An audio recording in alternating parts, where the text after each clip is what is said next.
going to reset our homeschool space in a way that makes starting our homeschool day easier. Now, a calm space does not guarantee a calm and wonderful homeschool, but it helps a lot, especially after the busyness of the holidays and guests leaving, Christmas school is over, the piles of crafts and books, and how in the world they get everywhere in sight.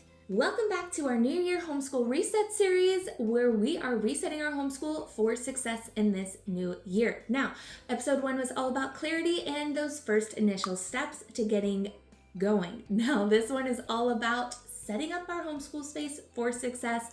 Episode 3 will be about motivation, which we all know is key. And so be sure you're subscribed, hit that notification bell so you don't miss out on a video. I'm organizing it all into a playlist so you can watch it here if that is helpful for you. I am so glad you're here, pal. My name's Jordan Ashley, if we haven't met before, and this is the most magical homeschool on earth where we learn at Disney World, home, and beyond. So I am so glad you're here, pal. Let's dive in to this chaos. Also, quick reminder, this is not a Pinterest makeover as much as I wish it could be. This is a real life reset with kids, busy schedules, and a lot of mess. So be kind. And today is all about getting going and getting those key things necessary to get started. However, I'm pretty sure I'm going to dive all in and go head first and get it as much done as possible. So let's see how much I can finish. Step 1, we are going to clear all of our surfaces using room baskets. That is a method that has worked for me, and it works not just for our homeschool spaces, but for everything. And I hope it works for you too. I know it has for a few of my friends. Let me know down in the comments if you already use this method. It is not new. It is just one that we've adopted over the last few years to keep me from running in and out of every room every time I find something new that doesn't belong there. Here's how I reset our house when things start to feel cluttered, which they always seem to do.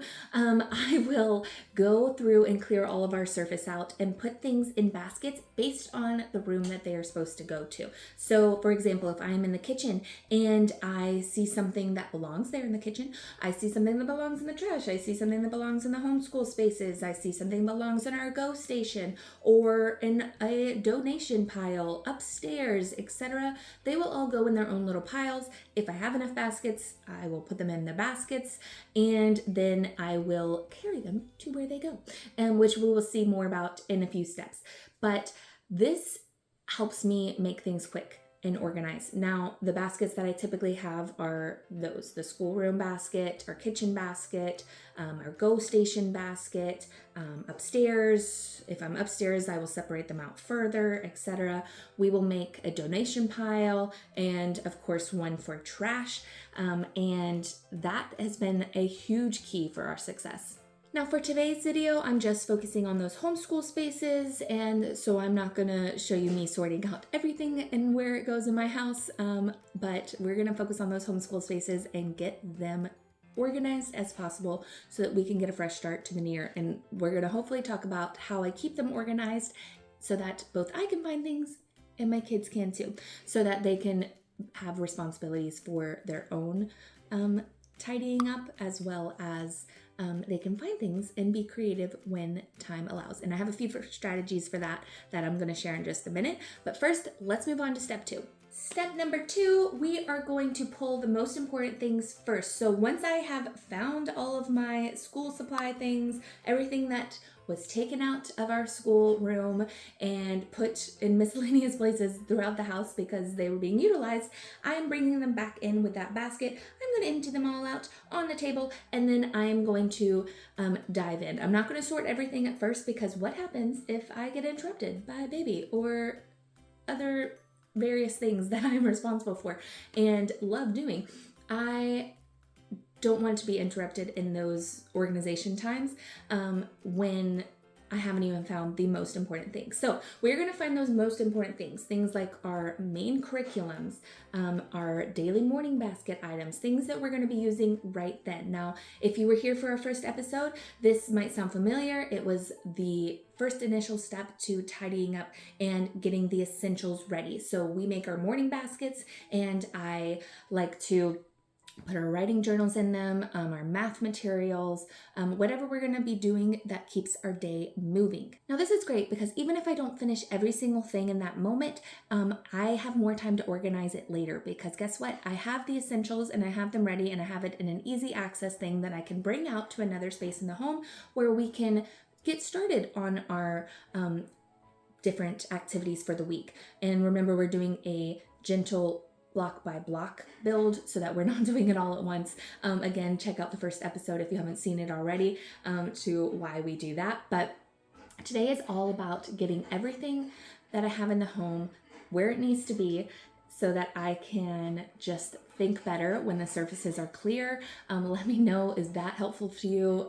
For me, it is just a game changer. When I see a clear surface, I can be creative, I can think more clearly, and I am more motivated to do things. And so it just makes the fresh start become so much easier. This one is where it all comes together, and we're going to put everything in its place.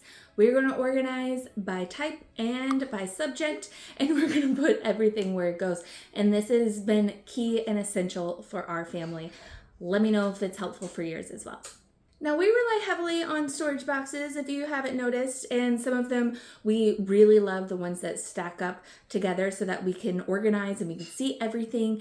And if you would like to see the ones that we use, I will link them in my storefront on Amazon down in the description box below. No pressure, but if you want the same ones, they are there. Those are the things that I get some of the most questions about, so I thought I'd get it out of the way and let you know.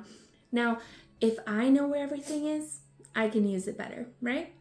But guess what? So can the kids. So if they know where everything is, they know how to use it. And they know how to do one of our next upcoming steps that we're going to talk about in just a sec too, which is just chef's kiss. Now, you might have noticed that step number 4 is that we set up specific kid access levels, things that are open access they can get to anytime they want, like our reference books.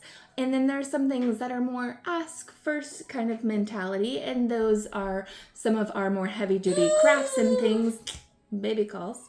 This way they can follow their interests without me feeling like I have to micromanage or gatekeep everything. And when they have more flexibility to access the things that they're interested in, creativity flows, love of learning blooms, and it is magic. Again, chef's kiss. I need another analogy. You got one? Let me know down in the comments below. Now, if you'd like a full video of how I organize our homeschool room, deep dive into every different area, nook and cranny, and all the different subjects, then comment homeschool room down below, and I will gladly kind of dig in and show you exactly how I do our organization and why it is where it is. Step 5 is our rolling homeschool cart system, and this has been kind of make or break for us. It is something that we have talked about in previous episodes in this series, so go back and check those out if you haven't already. But this helps us be ready to go every day, even when life gets a little chaotic and we don't necessarily have time to tidy up and do everything that we did the night before and clean up our craft or our project that takes several days to complete. Talk about a multi-level Care Paravel paper mache project we're making for our Through the Wardrobe unit study. Big. So it takes a few days, so we don't necessarily have that space to do homeschool in that day. So we move our cart and we go to a different table, we go to the couch, wherever it may be, and it has all of our essentials so that it's ready to go. It's easy even on those busy days. Now, if you want to see exactly how we stock it every week and how it ebbs and flows and changes and what goes where and why we put it where we put it and why it's on the cart to begin with, then make sure you comment cart down below or let me know what specifically you would like to see. I would love to learn what you do as well. If you have any strategies that have helped in your homeschool, let's help each other. This hopefully is going to be a community that grows and helps one another. That is really important to me. So if you have any tips, let me know down in the comments. And if you would like to see more details on our cart, let me know down in the comments as well, and I'll make a video about it. Step number 6, one of my favorites, and that is our invitation to learn spaces, our magic zone, our strewing space, and whatever it is that you call it. This is one of those spaces that facilitates independent learning and engaged learner creativity. They can do it on their own, even when you are hanging out with a baby and you are homeschooling with a baby. Again, that episode is coming up soon, so be sure to subscribe and check out the playlist if you're watching this later to see how we homeschool with a baby and strategies that have been super effective. This is one of them, and I'll show you a little bit more about what it looks like in just a sec and some of the things that we put on this space. But this has been key. When we have a really difficult day, and my daughter does not want to do her language arts core curriculum, I'll look at what it's supposed to be, and then I'll strew out some fun things that do the exact same thing and make it more fun, whether it's a game or something else. This has just been such a win for us, and here's a look at what might be on that space. Tip number 7 is something that I don't always get to, but it is a goal of mine this year. It is on my priorities list for a variety of reasons. What you have seen in previous episode, my priorities for this year, and that is our 10-minute daily reset. So that is when myself and the kids, we set a 10-minute timer on our little timer. They can see it, they can participate in it, and everybody again knows where everything goes, at least as much as possible in general. So my 5-year-old and my 7-year-old can help, and we can all work together to take care of the space and be good stewards of the space. And that way we can have as much of a reset as possible for the next day. And this is super important. We put the books back, we reset some of our crafts, we put our pencils where they go, we clear the tables. Those are some of the things that are kind of make or break. I double check our cart for the next day, so that way we are ready to go the next morning, afternoon, whatever it may look like. Hey baby. So make sure your littles help out, because this has just been a sweet goal for my family, even in the busy season. Now your homeschool space is set up to support your rhythms rather than hindering them, but the truth remains that all the organization in the world, as helpful as it may be, is not going to solve the major issue of motivation. And that's why episode 3 is all about reinvigorating and motivating our kids after a little bit of the holidays without all the power struggles. Okay, pal, I hope we are going through this full reset together. If you are, be sure to check out the playlist and subscribe so you don't miss the episode on motivation. We are all in this together, as I said in episode 1. Well, rather saying in episode 1. Also, if you would like to follow along with what we do with our workbook packet that helps us get reinvigorated and settled for the new year, our new goals, our new plans, I have that available in our free resource library at ourtogetherfamily.com, so you can check that out. It's also in the description. I'll see you next time, pal.